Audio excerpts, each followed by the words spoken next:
it's incredibly aggressive, the timeline to manufacture the first phase of this site and then start production mid-2026. How big a factor was that timeline in Ohio's selection, Palmer?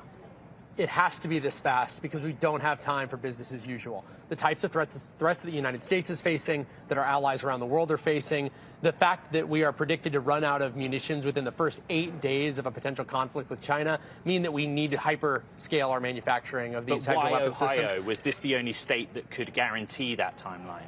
I think that they were the state that gave us the best shot of hitting that timeline. Look, we've really engaged well with Jobs Ohio, with a lot of the politicians here, not just at the state level, but the local level. You know, like you said, we're hiring 4,000 people here in direct jobs, a lot more jobs than that in an indirect capacity. It's the largest single job creation event in Ohio history. It was a state that told us, we have the workforce. We have 1 million people who are capable of working in this facility within a 45-minute drive. We're willing to work with you on higher education to help train people so that they can come in and they can work with you. Our customer in the form of the United States Air Force obviously has a huge presence here in the form of Wright-Patterson Air Force Base. So really all the stars align to make Ohio a great place for us to do it and to do it fast. And speaking candidly, as someone who is from California, there's some states that are really good at pushing you out and slowing you down, and there's others that are great at pulling you in and speeding you up, and that's what Ohio was. Let's go there.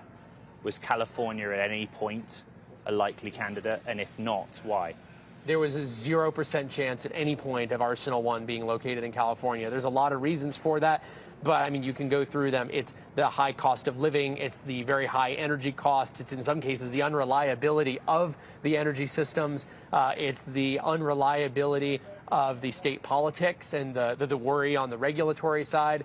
And just, you know, the reality is California has enough money and enough really successful companies that they don't really have to worry about a company like mine, a company like Anduril.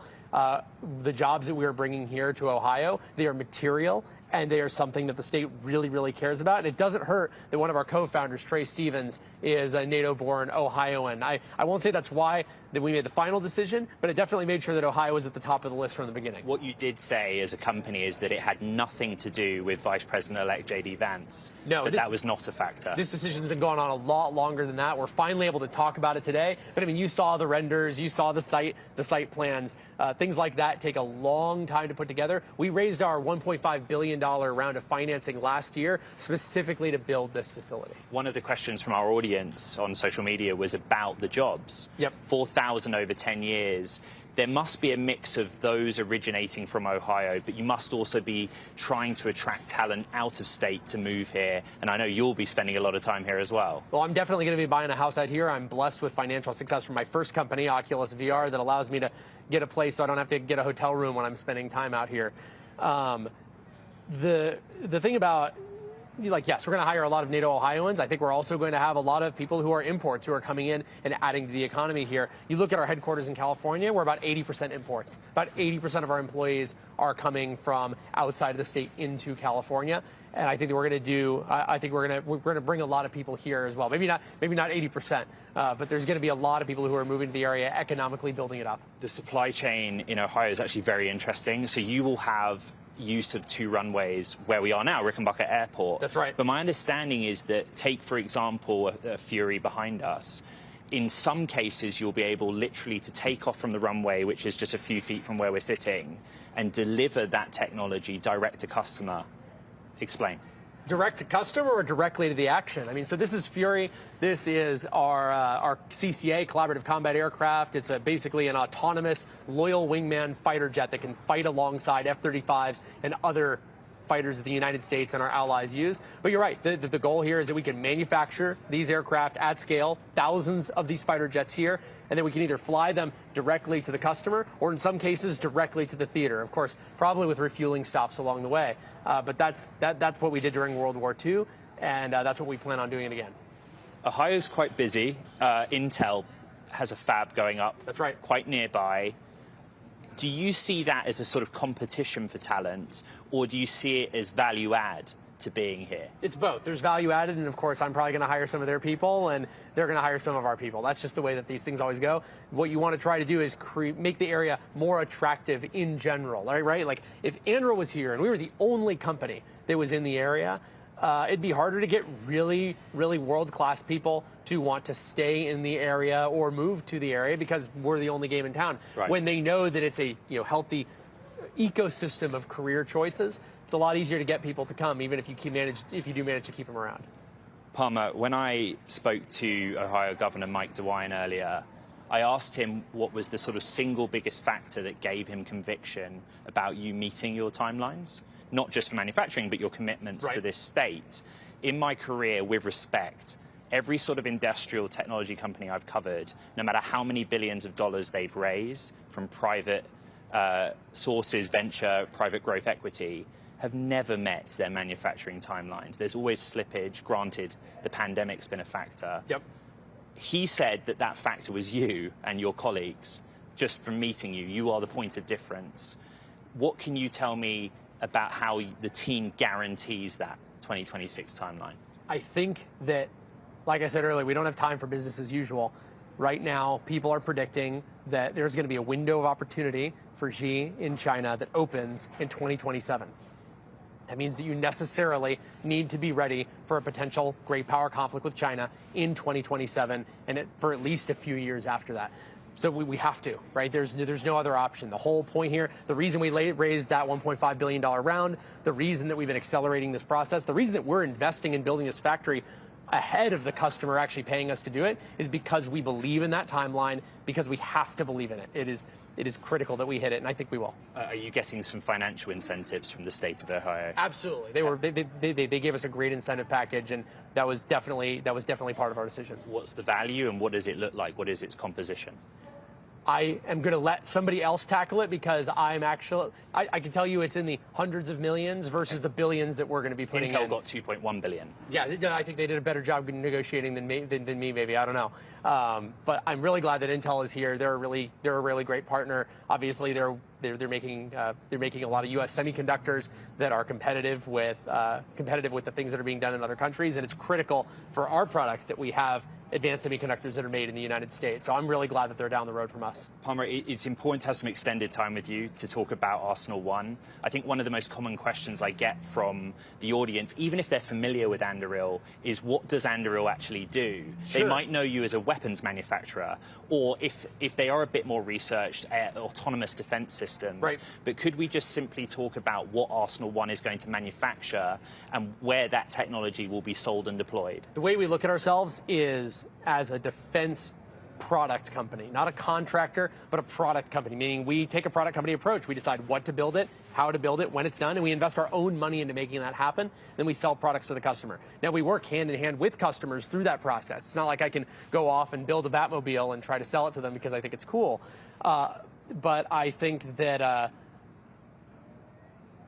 I'm sorry, what was the second part of the question? Second part of the question is what specifically will Arsenal are we build? building? So the things that we're building, they're driven by what our customers need, but we are investing a lot of our own money in them. So obviously we're building Fury, our autonomous fighter jets. Behind you, you see all three of the different Barracuda cruise missile family. So the Barracuda 100, Barracuda 250, Barracuda 500, autonomous swarming cruise missiles. We're also going to be building a lot of our ISR drones. We're going to be building a lot of our mobile command and control systems here. And we're even going to be building some combat heads-up displays here. I think you're going to be hearing some news about that soon. There is a timeline. It doesn't sort of all happen at once. So initially, the first phase of the facility, I think, is about 5 acres. That's right. Goes up to 500 acres. What does that process look like, building out what you call hyperscale defense or weapons manufacturing? The process is building this place up in a way that only a madman would. Our COO, Matt Grimm, has been kind of the hero of the day in figuring out how we're going to go from a very, very minimal footprint today to 90 football fields in a very short period of time. And it wouldn't be possible if we didn't have really close cooperation with the local authorities on the permitting side, on the power and utilities side, on the logistics. For example, rail logistics, air logistics, road logistics, being able to move things in and out of this facility very, very quickly. If everybody wasn't on board and moving lockstep together, this timeline would be absolutely unreasonable. And you keep hitting it, but I will note, we have competitors who are telling us that yes, we are not going to hit these timelines and that we are madmen. And so, look, anyone could be wrong, but I would love to do a follow-up piece in maybe 24 months and see if we're bad men or not, or if we pull this. Okay, if we pull it off. 24 months from now, you and I will sit down again, but in an operational facility is what you're saying. We'll sit down in Arsenal 1 and we'll have fighter jets coming off the line is my prediction. The other big question I get for you, direct from the audience, is how they as retail investors can participate in this. Well, as you know, the United States government has taken a very un-American position in saying that you need to be generally an accredited investor to invest in companies like Anduril. I think that's totally bogus and it's anti-American, especially because the only thing that being an accredited investor means is you have money already. I know a lot of people who have money who you would never say they're accredited to do anything and vice versa.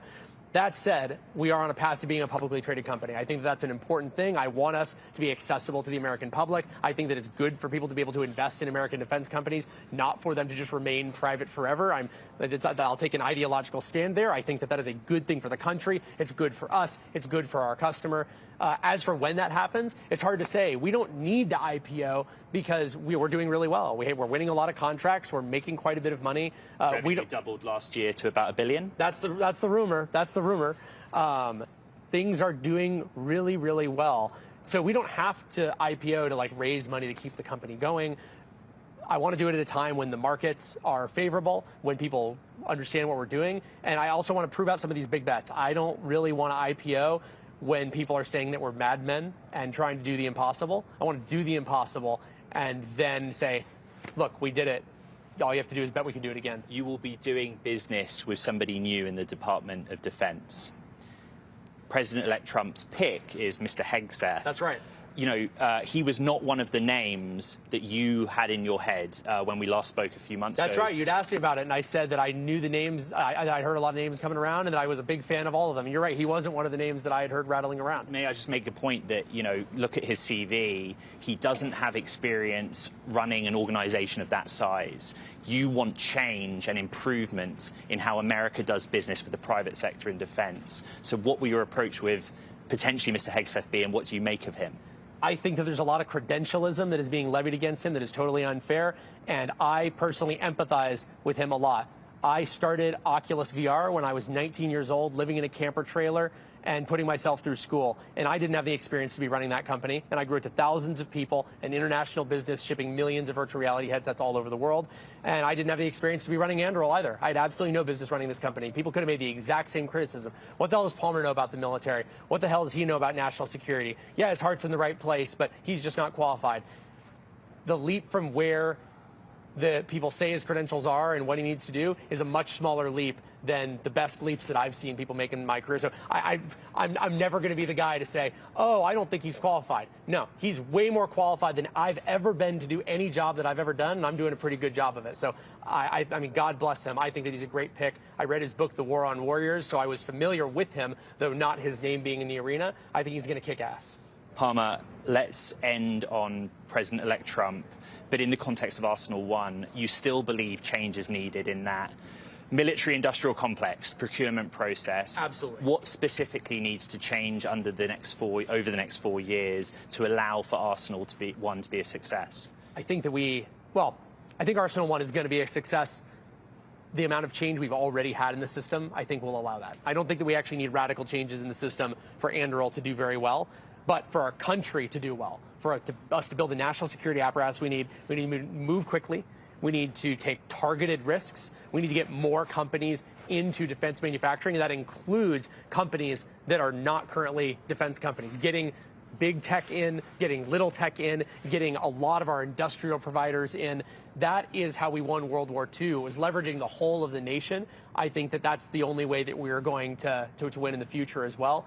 And I think that the people who are being brought in have exactly that mindset. We need to spend less, do more, and do it with the right things.